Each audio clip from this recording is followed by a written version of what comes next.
Сегодня 31 июля 2026 года, и всех приветствую из Одессы. Обычно что? Показываю вам какие-то старые дома в центре города, какие-то старые улицы, но в Одессе у нас много новых домов, много новых жилых комплексов, город постоянно развивается и привлекает все новых жителей города. Кстати, мы с вами находимся в Аркадии, но не в той курортной Аркадии, а уже в такой, более жилой. Я все время, когда смотрю на такие высокие дома, я не знаю, как сейчас люди живут с 16-го этажа, начиная и выше, потому что, хочу вам сказать, действительно живут как в каком-то блокбастере. А вот домик иметь в таком месте, скажу я вам, настоящее счастье. Вышел себе утром рукой подать к морю. Вообще красота. Сегодня пробки буквально везде, где бы я ни ехала, везде много автомобилей. Мало того, что в Одессе живет много людей, так еще и много туристов сейчас приезжает. В этом районе, как вы понимаете, очень много квартир покупают для сдачи в аренду, особенно летом. И видите, много людей. Здесь большинство не жильцов сейчас, а большинство туристов. Хочу я вам сказать. Знаю, это все неспроста. Погода у нас сегодня ветреная, как обычно. Что-то обещают жару, и, наверное, этот ветер нам ее и принесет. Видите, все идут на пляж. Одесса вот весной, летом, в начале осени просто потрясающий город. Реально, у нас классно. И ребята у меня знакомые вернулись за границы на месяц домой и говорят, мы не хотим уезжать. У нас хорошая страна, в которой мы сейчас живем, все нормально, но уезжать не хотим, несмотря на обстрелы, несмотря на шахеды и ракеты, все равно хочется быть дома, потому что у нас реально классно, в Украине хороший сервис, в Украине вкусная еда. И, конечно, все хотят быть дома, потому что кто уезжает целенаправленно и давно об этом мечтал, это одно, а кто уезжал из-за войны, конечно, все хотят вернуться. Ну, не уже который раз здесь прохожу, и здесь сидит этот, не знаю, мужчина, женщина, парик ему уже надели. И, наверное, он тоже ждал окончания войны, но, походу, так и не дождался.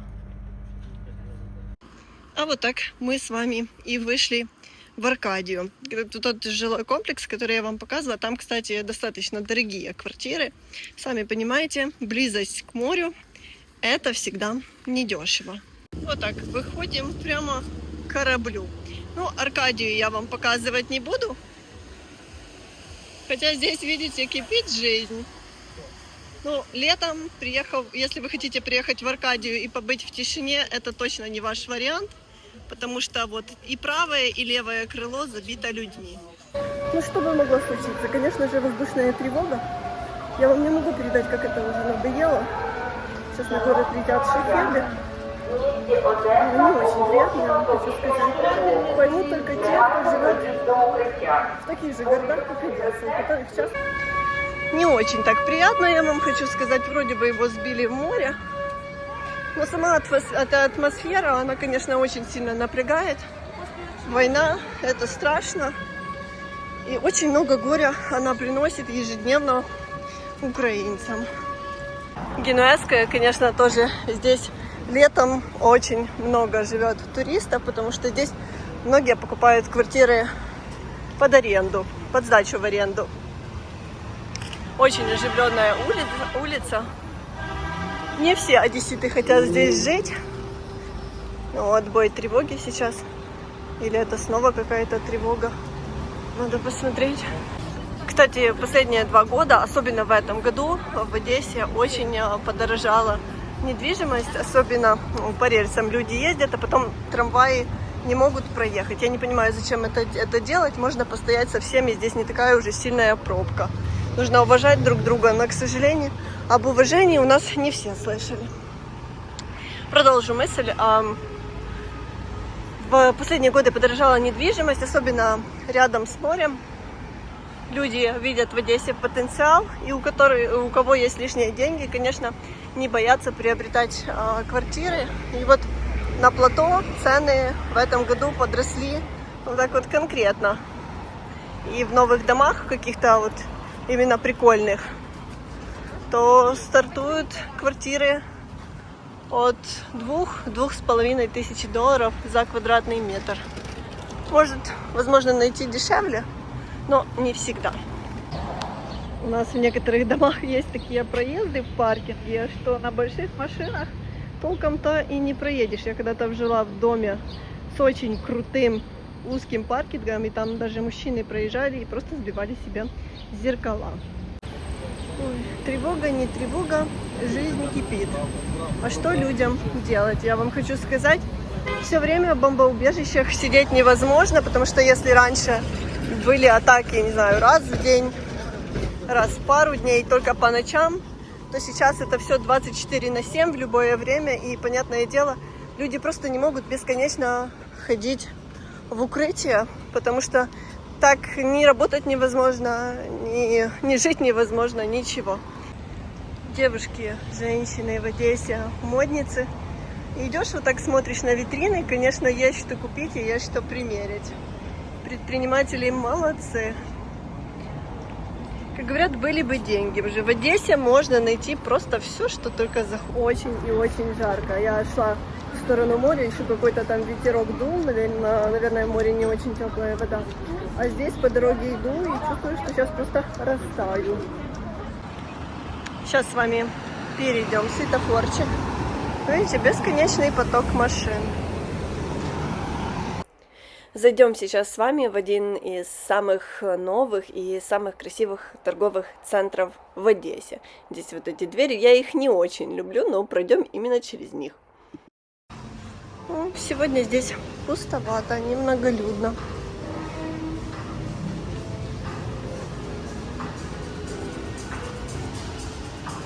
Здесь есть вот такое мини-кафе с японскими десертами моти. Здравствуйте. Это японский десерт, натуральный считается. Вот кто никогда не пробовал, возможно, вы попробуйте, вам покажется, что он специфический, но на самом деле очень вкусный и прикольный. И видите, какой здесь огромный ассортимент их есть. Немноголюдно, все на пляже. Кому сейчас нужны покупки, если пока хорошая погода, то нужно хоть посмотреть на то море. Есть в Одессе Ля Сельпо, и он один, и он находится именно в этом торговом центре. Сейчас вам покажу, что же здесь интересное есть. Вам покажу штуку, которая есть точно не везде. Это индикатор стыглости авокадо. Знаете, вот когда мы все покупаем авокадо, не понимаем, зрелый он или нет. Сейчас найду авокадо и продемонстрирую вам. Покажу, здесь есть просто все. И ежевика, и малина, и смородина белая, и красная, и инжир. Вот просто все, что вы захотите. А еще здесь можно найти, знаете, такие экзотические фрукты, где есть не везде. Смотрите, есть такое рука Будды. Я, кстати, никогда не пробовала, но в Ля Сельпо всегда он есть. Смотрите, как выглядит этот фрукт. Я не знаю даже, что здесь есть. Вот кто пробовал, пишите ваши ощущения, понравилось или нет. И 100 грамм 199 гривен стоит.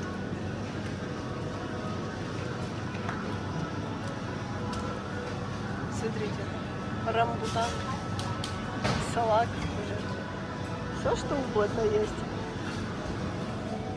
Здесь, видите, папайя есть, питахая есть, но это все мне знакомо. А вот пассион фрукт, я не знаю, что это такое. Гранадила это я знаю. Ну, в общем, кто что пробовал из вас, пишите, пожалуйста, в комментариях. Мне кажется, будет интересно.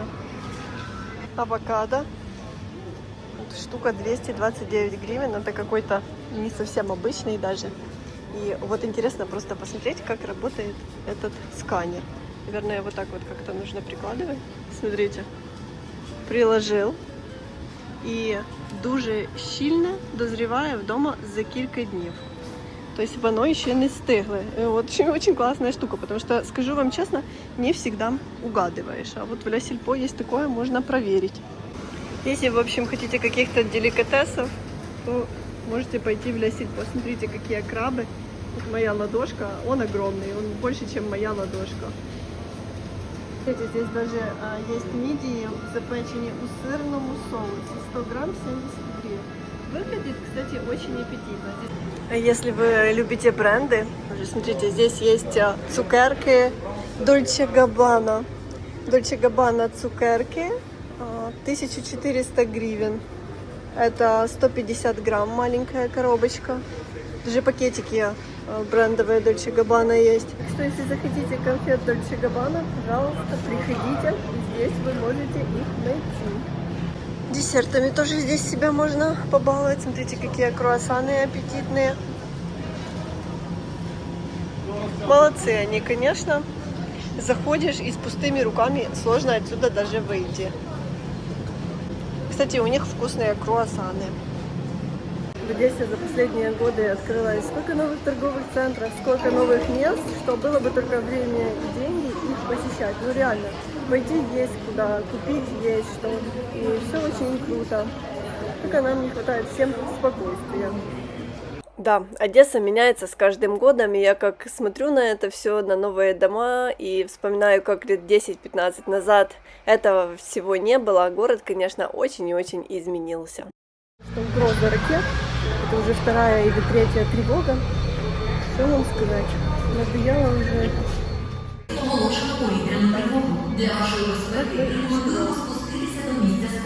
Целый день. Что вам сказать? В паркинг спускается все больше и больше людей, особенно с детьми, женщины с колясками. Смотришь на это все и думаешь, боже, сколько мы уже за это все время, сколько мы, украинцы, пережили. Это, конечно, ужас. Каждый день стресс, и иногда психологически уже не вывозишь. И кажется, вот я даже снимаю видео, там многим кажется, что все тихо, спокойно, что нечего бояться. Но на самом деле мы все в такой опасности живем и днем, и ночью, и ты вообще себя не чувствуешь в безопасности. Все время какие-то стрессы, обстрелы, и даже если не в городе, то читаешь новости, от этого тоже сердце сжимается. Ой, ужас. И это все происходит в 21 веке, и раньше мы об этом читали книги, а сейчас уже наше поколение, наверное, будет об этом книги писать. Ну, здесь для людей сделали скамеечки, чтобы можно было не стоять, а нормально посидеть и переждать тревогу. У меня и знакомые, и зрители спрашивают, можно ли ехать в Одессу. Знаете, такой сейчас экстремальный отдых в Одессе. Я хочу вам сказать, я не знаю, какая устойчивая психика у людей, которые остаются на пляжах. Не знаю, о чем они думают. Тревожности там точно нету. Мы буквально вчера, Ира разговаривала со своими друзьями из Киева, и они рассказывали, что их знакомые решили поехать к нам в область оздоровиться. Экстремальный отдых у них получился. Сейчас вообще в Одессе, в Одесской области, вот отдых можно назвать реально экстремальным. Они пришли на пляж, трава в море, водоросли в море, море грязное, утром шахеды, утром ракеты, в обед шахеды, вечером опять ракеты. И вы знаете, они сказали, мне такой отдых не нужен. И уехали обратно в Киев, и там уже думают поехать куда-то на Западную Украину. На Западной Украине по-своему хорошо, там действительно тихо, спокойно, там горы, но вот люди, вот я с кем не общаюсь, говорят, мы так соскучились за морем, за солнцем. И морская вода, она очень полезна для человека, она очень положительно действует на весь организм. И, конечно, хочется, чтобы люди оздоровились. Но видите, какая сейчас ситуация, вот не все выдерживают такой экстремальный отдых. И некоторые просто уезжают домой. Ну, как я говорю, и люди вообще говорят с других городов и регионов Украины, у которых обстановка такая же, а в некоторых городах даже похуже, то они к такому привыкли и приезжают в Одессу и говорят, что чувствуют себя. Когда я собралась на прогулку, прогуляешься. Так это все, конечно, как от этого всего становится очень печально. Грустно, но ничего с этим не можешь поделать. Вы знаете, я когда читаю ваши комментарии, это всегда такой заряд положительной энергии. Сколько вы хороших слов пишете, поверьте, это безумно ценно, и пусть ваша доброта к вам обязательно возвращается. Мы вас очень реально любим и ценим. Так что спасибо вам большое, что вы остаетесь с нами.